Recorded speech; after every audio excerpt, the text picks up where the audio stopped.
आप है class 12th में और आप लोगों की अभी कोई तैयारियां नहीं हो चुकी है तो टेंशन मत लीजिए। हम इस वीडियो के अंदर लेकर आ गए हैं पूरा पेपर में छपने वाला प्रश्न जो आप लोगों को बोर्ड एग्जाम में लड़ने वाला प्रश्न है। और आप लोगों को इस वीडियो के बाद कोई भी समस्या जो है ना बोर्ड एग्जाम में नहीं आने वाली है। चलिए करते हैं हिंदी का मोस्ट इंपोर्टेंट प्रश्न, और वीडियो को स्किप मत कीजिए, लास्ट तक देखिए और पूरी तैयारियां जो है जोर शोर से कीजिए। ओके बाबू, तो देखिए यहाँ पर हमारा पहला नंबर प्रश्न क्या कह रहा है कि हिंदी साहित्य का स्वर्ण युग किसे कहा जाता है। ये आप लोगों को बताना है कि हिंदी साहित्य का जो स्वर्ण युग है ना वह किसे कहा जाता है। काफी महत्वपूर्ण प्रश्न है यहाँ पर। तो वो जो कहा जाता है ना बाबू, वो कहा जाता है भक्ति काल का। किसे कहा जाता है बाबू? भक्ति काल का कहा जाता है। यहाँ पर राइट आंसर हमारा क्या हो जाएगा? ऑप्शन नंबर बी जो है ना बाबू हमारा राइट आंसर हो जाएगा। ओके बाबू, देखिए हमारा 2 नंबर प्रश्न क्या कह रहा है कि कबीर किस काल के कवि है। क्या बाबू कि कबीर जो है ना वह किस काल के कवि है, ये आप लोगों को बताना है। काफी महत्वपूर्ण प्रश्न, सारे प्रश्न जो है ना बाबू वो बोर्ड एग्जाम में लड़ने वाला प्रश्न है। तो आप लोग एक ही प्रश्न को मिस नहीं कीजिएगा, सारे प्रश्न को ध्यान से करते चलिएगा और कलम कॉपी लेकर बैठ जाइए। आप लोग बुक में जो है ना नोट करते चलिएगा। ओके बाबू, तो यहाँ पर क्या कह रहा है कि कबीर किस काल के कवि है। तो कबीर किस काल के कवि है, हम सब लोगों को पता है, वह भक्ति काल के कवि। किस काल के कवि? भक्ति काल के कवि है। यहाँ पर राइट आंसर क्या होगा? Option number B right answer हो जाएगा। देखिए अगला नंबर प्रश्न को ध्यान से कि तुलसीदास के प्रमुख रचना कौन सी है। क्या होगी? तुलसीदास जी के ना प्रमुख रचना जो है ना वह कौन सा है, ये आप लोगों को बताना है। तो तुलसीदास की तो प्रमुख रचना है, ये सभी लोगों को पता है, क्या है बाबू? रामचरितमानस है। क्या है बाबू? रामचरितमानस है। सारे महत्वपूर्ण प्रश्न इस वीडियो के अंदर लेकर आ गए हैं, बुक का निचोड़ प्रश्न लेकर आ गए हैं। तो आप लोग इस वीडियो को अंत तक देखिएगा और इससे होगा ना बाबू आप लोगों को जो है ना पूरा डाउट क्लियर हो जाएगा। बोर्ड एग्जाम में कोई भी तरह की समस्या नहीं आएगी। ओके बाबू, तो यहाँ पर राइट आंसर क्या होगा? Option number B. चलिए नेक्स्ट क्वेश्चन की ओर।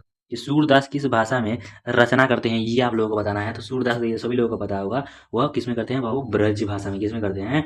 ब्रज भाषा में। यहाँ पर भी राइट आंसर होगा, option number B right answer हो जाएगा। आप लोगों का बोर्ड एग्जाम नजदीक है, आप लोग ध्यान से पढ़ते चलिएगा ताकि आप लोग बोर्ड एग्जाम में जो है ना अच्छे से अच्छे मार्क्स ला सके। ओके बाबू, तो यहाँ पर देखिए हमारा प्रश्न क्या कह रहा है कि कात्यायनी के रचयिता कौन है। क्या बाबू? कात्यायनी की जो रचयिता है ना वह कौन है बाबू, ये आप लोग बताना है। कात्यायनी के जो रचयिता है ना बाबू वह है जयशंकर प्रसाद। कौन है बाबू? जयशंकर प्रसाद है। ये सभी लोगों को पता होगा। तो यहाँ पर राइट आंसर क्या हो जाएगा? Option number A right answer हो जाएगा। काफी महत्वपूर्ण प्रश्न है, काफी है ना बाबू वो वीवीआई प्रश्न इस वीडियो के अंदर है। ओके बाबू, देखिए अगला नंबर प्रश्न को कि छायावाद के 4 स्तंभों में सम्मिलित नहीं है। क्या बाबू कि छायावाद के जो 4 स्तंभों में ना तो निम्न में से जो है ना वह कौन सम्मिलित नहीं है, ये आप लोगों को बताना है। तो जो सम्मिलित नहीं है ना बाबू वो है प्रेमचंद। कौन है बाबू? प्रेमचंद।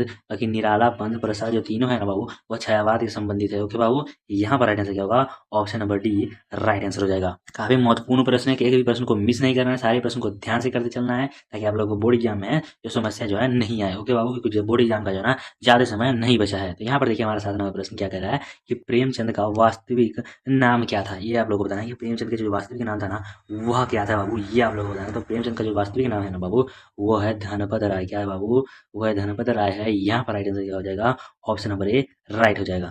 देखिए अगला नंबर प्रश्न को कि गोदान किस विद्या की रचना है। क्या बाबू? गोदान से जो है ना वह किस विद्या की रचना है, ये आप लोग को बताना है। तो गोदान जो है ना बाबू वह एक उपन्यास है। क्या है बाबू? उपन्यास है। यहाँ पर राइट आंसर क्या हो जाएगा? Option number C. सारे प्रश्न को बाबू डायरेक्ट आंसर करते चलते हैं क्योंकि बाबू क्वेश्चन पढ़ने में ना बाबू ऑप्शन देने में ज्यादा समय लग सकता है और आप लोगों के पास ज्यादा समय अभी नहीं बचा है। ओके बाबू, देखिएगा हमारा 9 नंबर प्रश्न को ध्यान से, काफी महत्वपूर्ण प्रश्न है कि आधुनिक हिंदी कविता के जनक कौन माने जाते हैं। क्या बाबू कि आधुनिक हिंदी कविता के जो जनक है ना वह कौन माने जाते थे, ये आप लोगों को बताना है। तो वो माने जाते थे कौन बाबू? वह निराला माने जाते थे। क्या बाबू? निराला माने जाते थे। याद रखिए काफी महत्वपूर्ण प्रश्न है। यहाँ पर राइट आंसर क्या हो जाएगा? Option number A right answer हो जाएगा। देखिएगा 10 नंबर प्रश्न को ध्यान से कि महादेवी वर्मा किस विद्या के लिए प्रसिद्ध है। क्या बाबू कि महादेवी वर्मा जो है ना वह किस विद्या के लिए जो है ना वो प्रसिद्ध है। तो वो प्रसिद्ध है बाबू हमारे कविता के लिए। किसे बाबू? कविता के लिए प्रसिद्ध है। महादेवी वर्मा किसके लिए फेमस है? कविता के लिए। यहाँ पर राइट आंसर क्या होगा? Option number C right answer हो जाएगा। बोर्ड एग्जाम आ गया है नजदीक और आप लोगों को कोई तैयारी नहीं हो चुकी है तो कोई प्रकार की समस्या नहीं है क्योंकि बाबू इस वीडियो में ना आप लोगों को पूरा गेसिंग प्रश्न दे रहे हैं, पूरा बुक का निचोड़ प्रश्न दे रहे हैं जो आप लोगों को बोर्ड एग्जाम में जो है लड़ने का 100% चांस है। तो यहाँ पर देखिए हमारा अगला प्रश्न क्या कह रहा है कि भारतेंदु युग का संबंध किस काल से है। क्या बाबू भारतेंदु युग का जो संबंध है ना वह किस काल से है? तो वो किस काल से था ना बाबू? भारतेंदु युग का किस काल से था? तो वो काल था बाबू वो था आधुनिक काल से। किससे था बाबू? आधुनिक काल से था। यहाँ पर राइट आंसर क्या होगा? Option number D. देखिएगा अगला नंबर प्रश्न को कि भारतेंदु हरिश्चंद्र किस विद्या में प्रसिद्ध थे। क्या बाबू कि भारतेंदु हरिश्चंद्र जो थे ना वो किस विद्या में प्रसिद्ध थे, ये आप लोगों को बताना था। तो वो सभी विद्या में प्रसिद्ध थे, नाटक में, कहानी में, उपन्यास में, सभी विद्या में जो थे ना बाबू वो प्रसिद्ध थे। यहाँ पर राइट आंसर क्या होगा? Option number D. काफी महत्वपूर्ण प्रश्न है, पूरा गेसिंग प्रश्न है। यह प्रश्न जो है बाबू आप लोग को अलग कहीं भी देखने को नहीं मिलेगा क्योंकि बाबू ना ये पूरा बोर्ड लेवल प्रश्न है। तो आप लोग इसको नोट करते चलिएगा। देखिएगा हमारा 13 नंबर प्रश्न क्या कह रहा है कि क्या बाबू वर्षावत के रचयिता कौन है? क्या बाबू ये वर्षावत की जो रचयिता है ना वह कौन है? तो वो कौन है बाबू? वह तुलसीदास है। कौन है बाबू? तुलसीदास है। यहाँ पर राइट आंसर क्या होगा? Option number A right answer हो जाएगा। देखिए अगला नंबर प्रश्न को कि रीति काल को और किस नाम से जाना जाता है? यह बाबू बताइएगा कि रीति काल को जो है ना और किस नाम से जाना जाता है? तो रीति काल को जाना जाता है ना बाबू वो और श्रृंगार काल से जाना जाता है। किसे बाबू? श्रृंगार काल भी कहा जाता है।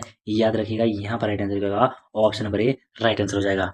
देखिएगा हमारा अगला नंबर प्रश्न क्या कर रहा है कि नीरजा किसकी रचना है? ये बताना है पहले कि नीरजा जो है ना वो किसकी रचना है? फटाफट से बताइएगा। तो नीरजा जो है ना बाबू वो महादेवी का वर्षन है। किसका बाबू? महादेवी की रचना है। याद रखिएगा यहाँ पर राइट आंसर होगा ऑप्शन नंबर डी। क्या कह रहा है कि कहानी पूस की रात के लेखक कौन है? कि पूस की रात जो कहानी है ना बाबू उसके लेखक जो है वह कौन है? तो पूस की रात जो है ना बाबू उसकी कहानी के जो लेखक है ना बाबू वो है प्रेमचंद। कौन है बाबू? प्रेमचंद है। याद रखिएगा क्या? प्रेमचंद्र। यहाँ पर राइट आंसर क्या होगा? Option number B right answer हो जाएगा।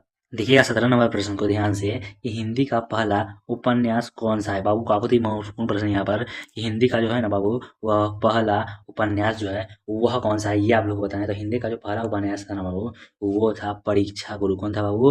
परीक्षा गुरु था। याद रखिएगा कौन? परीक्षा गुरु। यहाँ पर राइट आंसर क्या होगा? Option number C right answer हो जाएगा।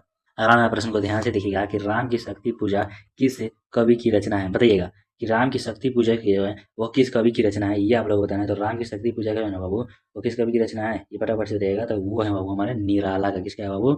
निराला जी का है। यहाँ पर राइट आंसर क्या होगा? ऑप्शन नंबर सी।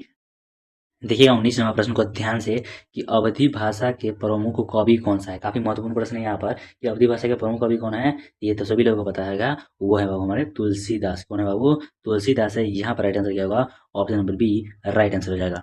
अगला नंबर प्रश्न को कि बिहारी शतसई किस काल की रचना है? कि बिहारी शतसई जो है ना वह किस काल की जो रचना है ये आप लोगों को बताना है। तो वो है बाबू हमारे किस काल के? तो वो रीति काल के हैं। किस काल के बाबू? रीति काल के। याद रखिएगा यहाँ पर राइट आंसर क्या होगा? Option number B right answer हो जाएगा।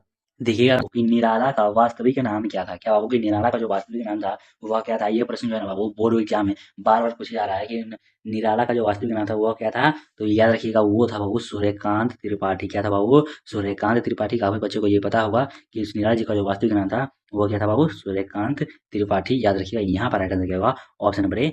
देखिए हमारा 22 नंबर प्रश्न कि रामधारी सिंह दिनकर किस रस के कवि थे? क्या बाबू रामधारी सिंह दिनकर जो थे ना वह किस रस के कवि थे? तो वे थे बाबू वीर रस के। किसके बाबू?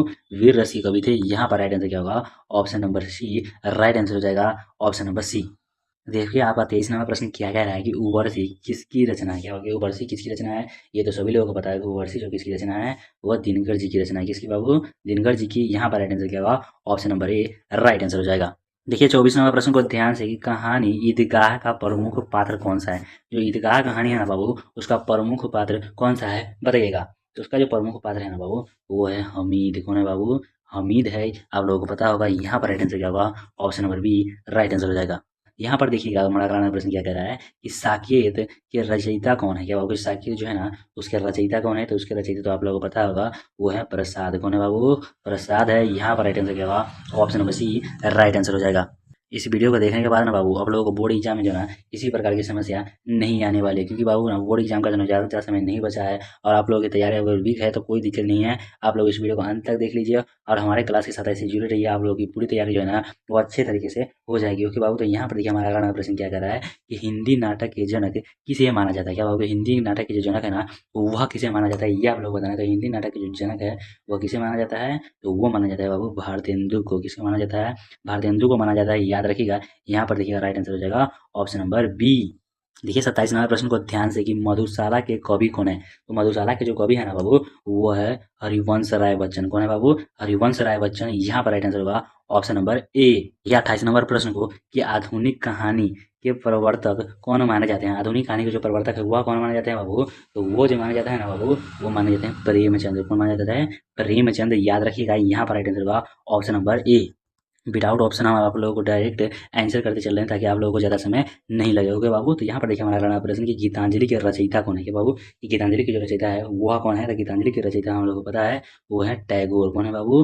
टैगोर है। यहाँ पर राइट आंसर होगा ऑप्शन नंबर ए। देखिएगा 30वां प्रश्न को ध्यान से, काफी महत्वपूर्ण प्रश्न है यहाँ पर कि मैथिली शरण गुप्त किस युग के कवि है। क्या बाबू, मैथिली शरण गुप्त जो है ना किस युग के कवि हैं बताइएगा। तो वो है बाबू हमारे द्विवेदी युग के कवि। कौन है बाबू, द्विवेदी युग के कवि है। काफी महत्वपूर्ण प्रश्न